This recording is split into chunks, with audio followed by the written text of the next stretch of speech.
This video will be covering gait abnormalities. The first type of gait abnormality we're going to be covering is called a gluteus medius gait. You will notice as we go through many of these gait styles that the gait, the gait that has an abnormality will be named after oftentimes the muscle which is experiencing the problem. This gait is also called a Trendelenburg gait after the guy that kind of characterized this and spent a lot of time looking at it. But gluteus medius gait is a classic example of a time where the gluteus medius is dysfunctioning. So if you remember back to our videos covering muscle function during gait, you'll remember that the gluteus medius is going to be contracting during stance phase on the side that's bearing the weight. Okay, so in this example, we're going to have a gluteus medius that won't be able to contract. There's some weakness or some problems there, which is going to mean that we're going to have an abnormal amount of hip drop. Okay, and there's two different, people. As in all areas of life, people can either compensate or uncompensate for this walk. If they compensate, they're going to lean to the side of the weakness. They're going to have a little bit more of a lateral shift, especially in their upper body, to help take away some of that hip drop. If it's uncompensated, we will see just an unusual amount of hip drop. This is our first video. I just wanted to try to display most of these for you. So as we watch this woman walk, I'm going to actually back up just a hair.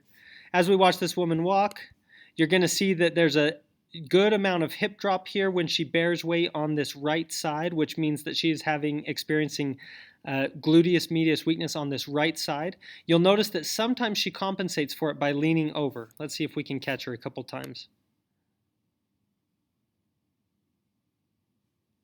So that was a good one right there that we just saw, where she really kind of leaned into that glute med to take away. So sometimes she did, sometimes she didn't. This is another visual of that compensated Trendelenburg or gluteus medius gait. The next one is a gluteus maximus gait. Again, we're going to have weakness or dysfunction of the glute max. Remember, our glute max is going to be active right at the end of swing into initial contact to help extend that hip. So if someone is unable to extend that hip, what they're going to do is they're going to eliminate hip extension from their walk. Oftentimes, the way that they're going to do this is by extending their trunk so that really the only motion they're accomplishing is hip flexion. Here's a video of that here in this young boy. And I slowed this down a little bit so you can see it. So you can see what he's actually doing by extending his trunk is he's limiting the amount of hip extension that he has to accomplish. I didn't mention this at the start, but I'll take the second to mention it now as we watch this boy. Realize with many of these gaits, they can be caused by all sorts of things. You could have someone with a muscle weakness, a muscle strain. You could have someone with a nerve injury that is limiting the ability of a muscle to function. You may have a spinal cord injury. As we go further and further, you'll see that we're going to have some stroke type of walks. There's some cerebral palsy walks. So just realize that these gaits can be caused by many, many types of things. I'll show you these videos to demonstrate them, but just realize it can happen in any population for all sorts of different reasons. Okay, we're going to move right through. Now we have the circumduction gait or a hip flexor gait. So what we have here is a hip flexor weakness. You can probably begin to imagine what's going to happen with a weakness of hip flexion. The person is still going to want to bring their foot forward. So the way they're going to do that is by activating their hip abductors so that they can create a circle here as they walk. So you'll see that here in this gentleman right there, a nice good circle so that he can make progress forward, even if his hip flexors aren't working very well. I think I have one more video of this. This is a girl who is demonstrating this. Maybe you might see this after like a surgery or if their knee is immobilized, right? So they can't flex the knee. So she is really circumducting that gait, coming in and landing. So that's circumduction gait or hip flexor gait. Moving through, so leg length. there are many people that have leg length discrepancies, and watching them walk, you would never realize it. Oftentimes they'll compensate for a leg length discrepancy by using different motions at their hips or at their knees so that they can accomplish efficient walking. And realize, depending on the severity of the leg length, is going to contribute to how much they're going to need to compensate. So you can see here the short leg, they're going to drop that hip so that the foot can meet the ground. With the long leg, they're really going to bend it so that you can see that they're going to clear the ground in that way. So let's watch this one here. This is a leg length discrepancy at real time. So what I want you to kind of notice here, we'll back this up even a little bit. What I want you to notice as we watch him, watch this left leg. He's really going to bend this left leg a lot compared to the right leg. The right leg's going to bend a lot less, and you'll notice up here in his hips, especially if he turns back towards us here, these hips are going to drop as he comes in and places the foot right there. He's going to bend this leg a lot. He even circumducts just a little bit to make sure that he clears the ground. So the next is an antalgic gait. This is a gait that's just going to be caused by pain. Realize this is what when someone sprains an ankle or when someone has a knee injury, etc., we're going to develop an antalgic gait so that we can limit the amount of pain as we walk. You've seen many examples of this. I pulled up one video here. This is that common limp. So you can see here on this man, there's a limp right there. So what he's going to do is he's going to limit the amount of time he spends on that leg that is injured, and he's going to elongate the time that he spends on the uninjured leg. You want to feel stable, you want to limit the amount of pain that you feel, so that's what we do. This is an arthrogenic gait. Arthro meaning like arthritis, right? So the beginnings of an arthritic joint. This could happen at the hip, it could happen at the knee, it could happen at the ankle from all sorts of different reasons. The big thing I want you to know about this arthrogenic gait is just that if someone has bone problems at the hip or at the knee or at the ankle, they're going to limit the amount of movement that occurs at that joint, and that could happen in many different ways. So at the hip, for example, they may just take smaller strides so that they don't go into full flexion and full extension because maybe that's where they experience some pain. At the knee, maybe they don't want to go into flexion, and so maybe they go up, they raise that leg up a little bit so that they don't have to flex as much. I don't think I have a video for that one. I don't, so we'll just skip right back here. We'll go to this next one, a contracture gait. This is going to be similar to an arthrogenic gait, which is why I just have one video for the two. This is going to be from a contracted joint. It could be from an immobilization or a pathology. Again, this could happen at the hip, it could happen at the knee, it could happen at the ankle. The video that I have is at the ankle with an Achilles. So just the thing you're going to notice, this boy, he doesn't want to stretch that Achilles out. His ankle is contracted into plantar flexion. So you'll just notice that he stays in plantar flexion throughout his gait, and it results in some abnormalities as you see walking through. Namely, you'll see that his step length is going to be shorter. I don't want to go to after the operation. His step length is shorter. You'll see some circumduction because he has to try to clear that ankle as he brings it through. Among other things.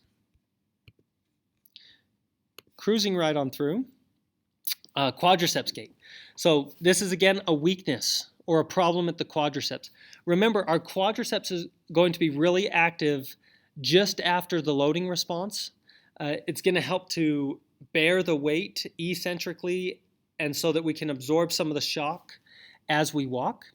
So someone that has a weak quadriceps, they can overcome this weak quadriceps during gait in a couple ways, and I have two videos here to demonstrate this. This first one is just someone that has a fairly normal walk, but you'll notice they do something here as they move through on this leg. You'll notice that they never bent that knee. They maintained a locked knee throughout the entirety of their gait as they move through here. Right there. So they never actually had to activate their quadriceps in order to bear some of that load. They just kept that knee locked out, thereby avoiding the quadriceps. Another thing, hopefully you're sitting there thinking, but I know that we can use other muscles in a closed chain scenario to help extend the knee if we need to, right? Namely our hamstrings and our soleus and our glute max. They can pull posteriorly on that tibia or the femur and thereby causing a knee extension. So like in this example, some people overcome the quadriceps gait by having a sudden, is maybe a good word, a sudden contraction of the muscles on this posterior side, thrusting this knee into extension. You'll see that there. A forceful extension of the knee that is actually occurring from these muscles. You'll notice that this woman has to be in closed chain in order for that to occur. If she was trying to do that in open chain, it couldn't work. But she's using other muscles to overcome that quadriceps weakness. These are some images of that. Look at the way that this person maintains a locked knee, even a hyperextended knee in this scenario, so that they never actually have to activate that quadriceps. Next one is an anterior tibialis gait. Remember, our anterior tibialis is the muscle that accomplishes dorsiflexion, which we use a lot as we swing through. We also use it at initial contact. So anyone with an anterior tibialis gait is going to have problems keeping that ankle dorsiflect as they swing through. This is commonly known as our slap foot, because when they initially contact, they can't keep their foot up, so their foot's going to come down and it's going to cause a little slap. This is an image of something they're going to do. I actually have a good video of this person. Ooh, excuse me. One more time. Notice how much they're going to flex that knee and bring their foot through so that they can clear on the way through. Next up is the gastrocnemius gait. So this is going to be weakness of the gastrocnemius.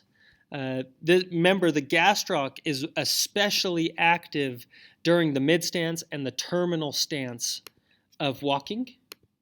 So the main places that a gastrocnemius gait is going to be affected is at that mid and terminal stance. So this is a couple of examples of how someone might overcome that gait. So what you're going to see, they're just going to bring that foot up so they never actually have to get into a terminal stance here where that muscle has to eccentrically control.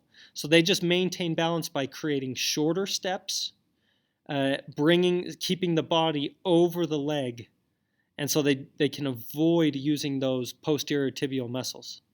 You can see that there. Just a couple more. Ataxic gait. Ataxic just means loss of balance. Someone that has an inner ear infection, someone that is recovering from a stroke, someone that is developing Parkinson's. They all may be examples of an ataxic gait. Here is an ataxic gait. Uncoordinated, unbalanced. You can see almost a stumble there. You know, it just makes you grateful that you can walk. It's walking, you never think about how much it takes to accomplish that walking. A hemiplegic gait. Remember, hemiplegic is a spastic paralysis on one side of the body. A transient paralysis, maybe. Different amount of recovery is going to occur in someone with hemiplegia.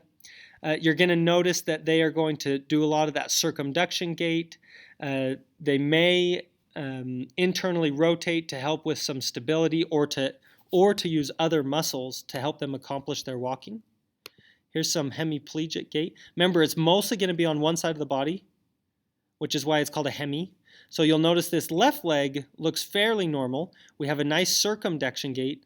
Looks like some slight external rotation here in this video. I'll move my mouse so that you can see that a little better. So again, a fairly normal gait, circumduction, some external rotation to allow this person to continue to accomplish walking even though that they've had injury or a problem. A scissoring gait, I think the best example of scissoring gait comes from cerebral palsy or other neurological disorders.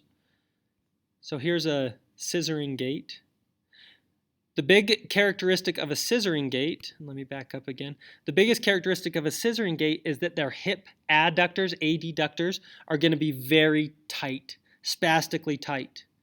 So you can see how they are pulling to the midline. They're constantly pulling to the midline in everything that they do. You may have seen some of these walkers that are used frequently with a scissoring gait. And then I think our last one here, a Parkinson gait.